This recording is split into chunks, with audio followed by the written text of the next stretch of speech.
Hello friends, स्वागत है आप सबका आपके अपने यूट्यूब चैनल स्मार्ट स्टडी 2.0 में। आज की ये वीडियो आप लोगों के लिए मॉक टेस्ट है। इस वीडियो में एनसीएफ 2005, आरटीई 2009 और एनईपी 2020 से संबंधित प्रश्न आपको देखने को मिलेंगे। सभी प्रश्न का उत्तर आप लोग कमेंट बॉक्स में कमेंट करके बताइएगा और वीडियो के लास्ट में आप लोग बताइएगा कि 25 में से आपका स्कोर कितना रहा, कितने क्वेश्चन आपने सही किए।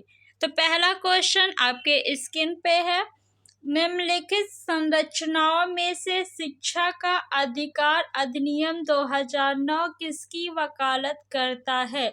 समावेशी शिक्षा, पृथक्करण, मुख्य धारा शिक्षण, एकीकृत शिक्षण।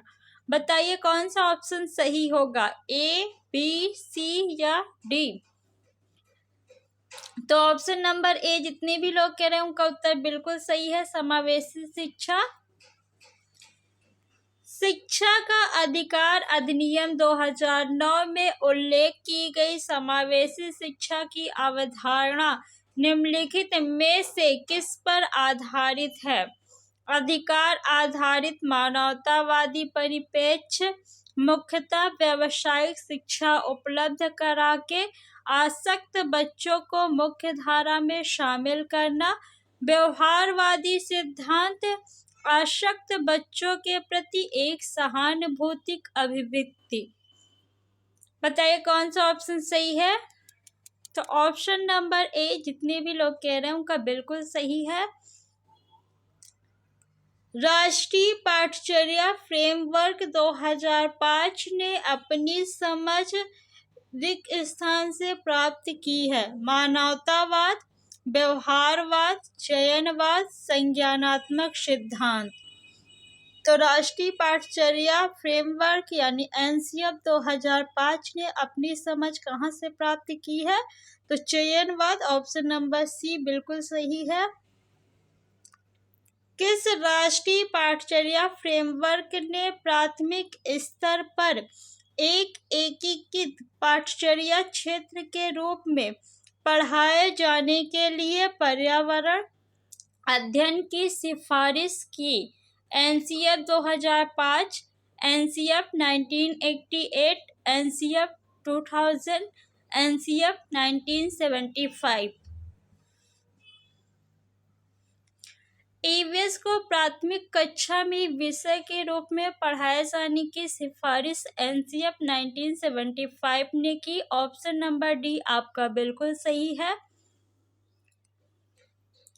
राष्ट्रीय पाठचर्या की रूपरेखा एनसीएफ 2005 के अनुसार शिक्षक की भूमिका है सत्तावादी, अधिनायकी, अनुमतिपरक, सुविधादाता।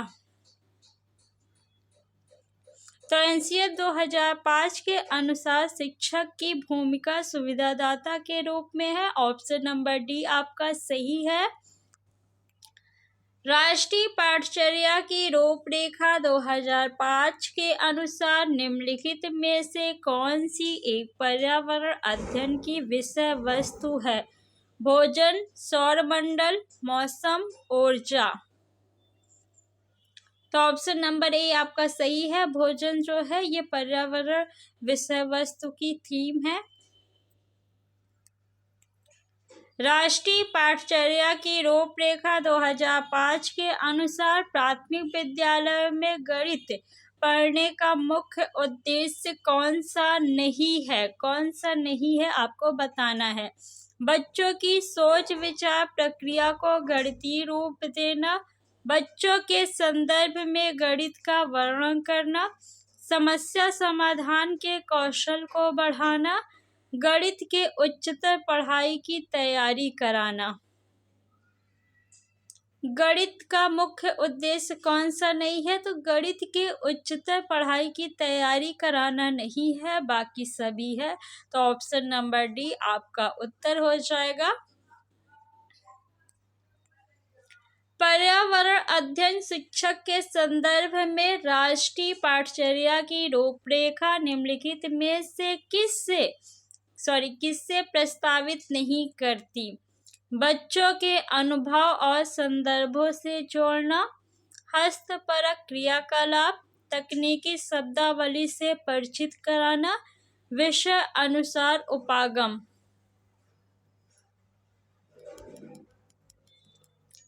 किसे प्रस्तावित नहीं करती आपको बताना है, क्वेश्चन में नहीं है, इसका ध्यान रखिएगा।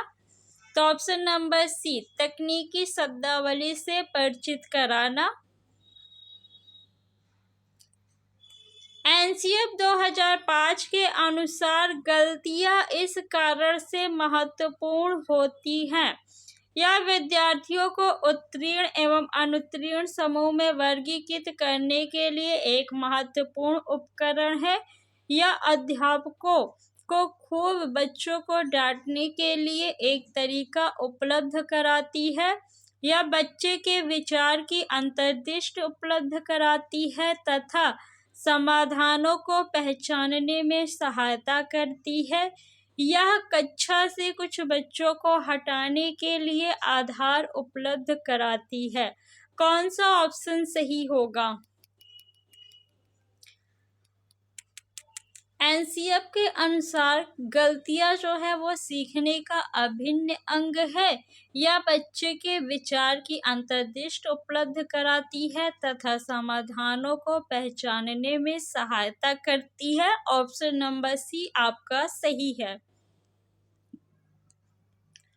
राष्ट्रीय पाठचर्या रूपरेखा 2005 के अनुसार विद्यालयों में गणित शिक्षण का संकीर्ण उद्देश्य है रैखिक बीजगणित से संबंधित दैनिक जीवन की समस्याओं की शिक्षा, संख्यात्मक कौशलों का विकास, बीजगणित पढ़ाना, परिकलन व मापन पढ़ाना।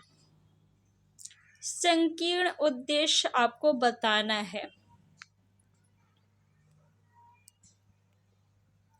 संख्यात्मक कौशलों को पढ़ाना, ऑप्शन नंबर बी आपका बिल्कुल सही है। राष्ट्रीय पाठचर्या की रूपरेखा 2005 अधिगम के रचनावादी उपागम पर बल देती है क्योंकि वह रिक्त स्थान पर केंद्रित है। शिक्षक द्वारा प्रभावी व्याख्यान और अनुदेशन, परिभाषाओं और सूत्रों को याद करने, नियमित गृह कार्य जमा कराने, गतिविधियों में शामिल करते हुए शिक्षार्थियों की सक्रिय भागीदारी।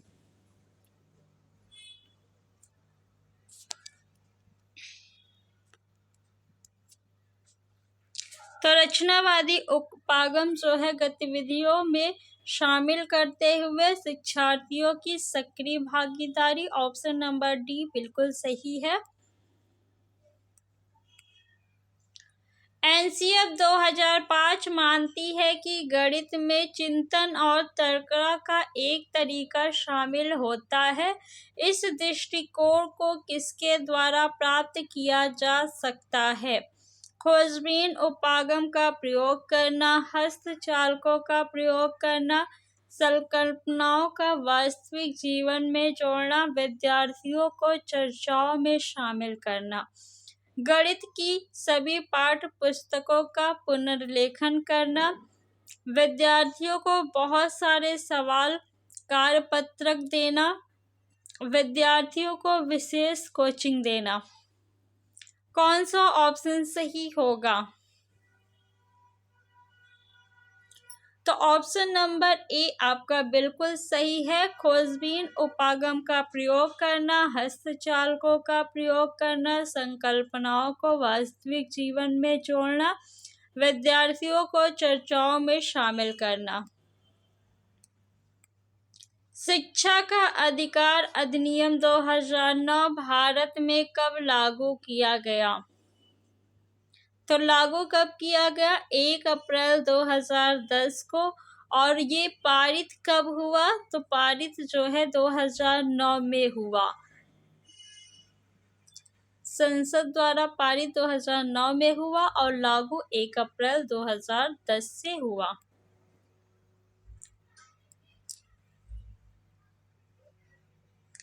आरटीई अधिनियम 2009 के तहत प्रारंभिक शिक्षा के लिए पाठचर्या और मूल्यांकन प्रक्रिया रिक्स्थान द्वारा निर्धारित की जाती है।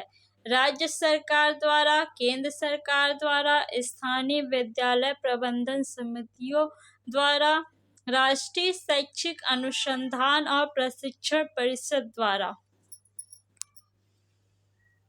तो ऑप्शन नंबर डी NCERT द्वारा बिल्कुल सही है। शिक्षा का अधिकार RTE अधिनियम 2009 में किस उम्र के बच्चों के बीच शिक्षा के महत्व के तौर तरीकों का वर्णन किया गया है? 4 वर्ष से 14 वर्ष, 6 वर्ष से 14 वर्ष, 6 वर्ष से 16 वर्ष, 6 वर्ष से 18 वर्ष।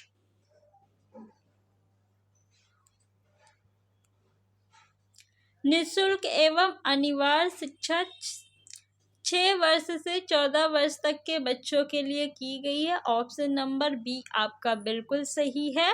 फ्रेंड्स, मैंने आपको NCF 2005 डीप में पढ़ाया है और क्वेश्चन भी कराया है, थ्योरी और क्वेश्चन दोनों। अगर आपने वीडियो नहीं देखा है तो प्लेलिस्ट में जाके देख लीजिए।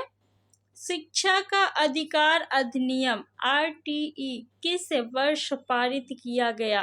2009, 2010, 2008, 2007।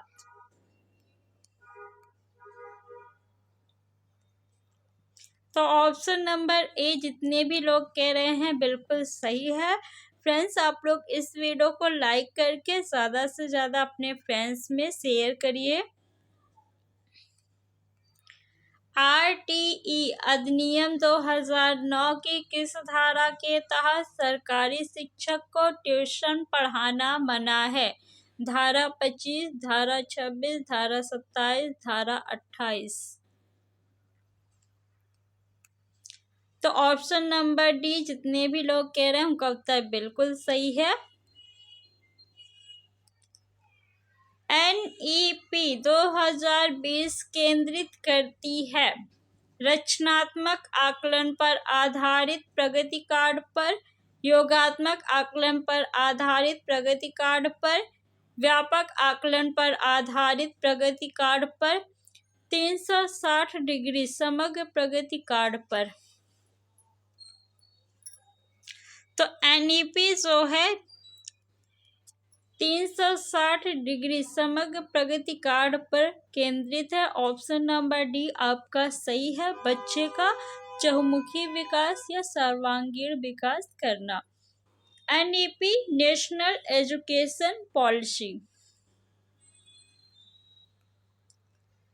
शिक्षा की समसामयिक नीतियां जैसे कि राष्ट्रीय शिक्षा नीति 2020 इस बात पर जोर देती है कि स्कूलों में शिक्षा रिक्स्थान द्वारा होनी चाहिए।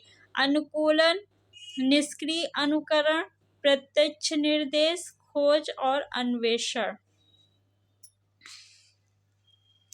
तो ऑप्शन नंबर डी बिल्कुल सही है, खोज और अन्वेषण। राष्ट्रीय शिक्षा नीति NEP 2020 के अनुसार ECCE का पूर्ण रूप क्या है? प्राथमिक कक्षा में एक देखभाल करने वाले बच्चे की शिक्षा, बाल शिक्षा की प्राथमिक कक्षाएं, बाल्यावस्था की देखभाल के लिए शैक्षिक कक्षाएं, बाल्यावस्था की देखभाल और शिक्षा। तो ECCE का पूर्ण रूप क्या है? Early childhood care and education, बाल्यावस्था की देखभाल और शिक्षा। ऑप्शन नंबर डी बिल्कुल सही है। नेक्स्ट, नई शिक्षा नीति स्तंभों पर आधारित है। NEP 2020 में कितने स्तंभ हैं? 5, 4, 3, 8। तो ऑप्शन नंबर ए आपका बिल्कुल सही है। राष्ट्रीय शिक्षा नीति 2020 किस पर बल देती है? परीक्षाओं के लिए पढ़ना, स्मरण आधारित शिक्षा, अभ्यास और ड्रिल, वैचारिक समझ।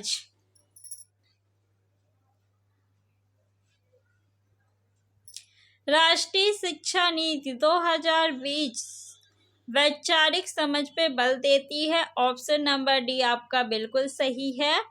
राष्ट्रीय शिक्षा नीति 2020 किस पर बल देती है?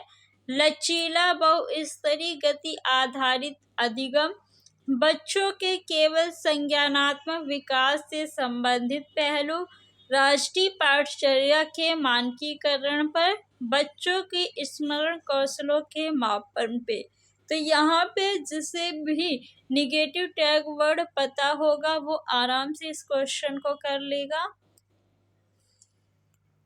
देखिए केवल क्या है, निगेटिव टैग वर्ड, मानकीकरण निगेटिव टैग वर्ड है, स्मरण भी क्या है आपका निगेटिव टैग वर्ड। तो ये तीनों ऑप्शन आपके गलत हो गए। ऑप्शन नंबर ए आपका सही है। मैंने सीटेट पास करने की ट्रिक के नाम से वीडियो बनाया है, अगर आपने नहीं देखा है तो उसे देख लीजिए। उसमें मैंने आपको पॉजिटिव और निगेटिव टैग वर्ड बताया है और कुछ टिप्स भी बताए हैं जिसकी वजह से आप सीटेट एग्ज़ाम आसानी से पास कर सकते हैं। आप लोग उस वीडियो को ज़रूर देखिएगा, उसके बाद आप लोग मॉक टेस्ट दीजिएगा, आपके स्कोर जो है वो बढ़ जाएंगे। राष्ट्रीय शिक्षा नीति 2020 के अनुसार विद्यार्थियों के मूल्यांकन में किन आयामों की प्रगति व अद्वितीयता को शामिल करना चाहिए? संज्ञानात्मक, सामाजिक, आध्यात्मिक, संज्ञानात्मक, शारीरिक, संज्ञानात्मक, भावात्मक, मनोगत्यात्मक, शारीरिक, क्रियात्मक, मनोवैज्ञानिक। कौन सा ऑप्शन सही होगा? ऑप्शन नंबर सी आपका सही है, संज्ञानात्मक, भावात्मक, मनोगत्यात्मक। नई शिक्षा नीति 2020 के अनुसार कक्षा 5 तक के विद्यार्थियों के लिए शिक्षा का माध्यम क्या रखा गया है? हिंदी, संस्कृत, मातृभाषा, अंग्रेजी। तो कक्षा 5 तक के विद्यार्थियों के लिए शिक्षा का माध्यम जो है मातृभाषा रखा गया है। ऑप्शन नंबर सी आपका बिल्कुल सही है। तो फ्रेंड्स ऐसी ही और वीडियो देखने के लिए चैनल को सब्सक्राइब कर लीजिए और वीडियो को आप लोग ज़्यादा से ज़्यादा शेयर करिए। Thanks for watching.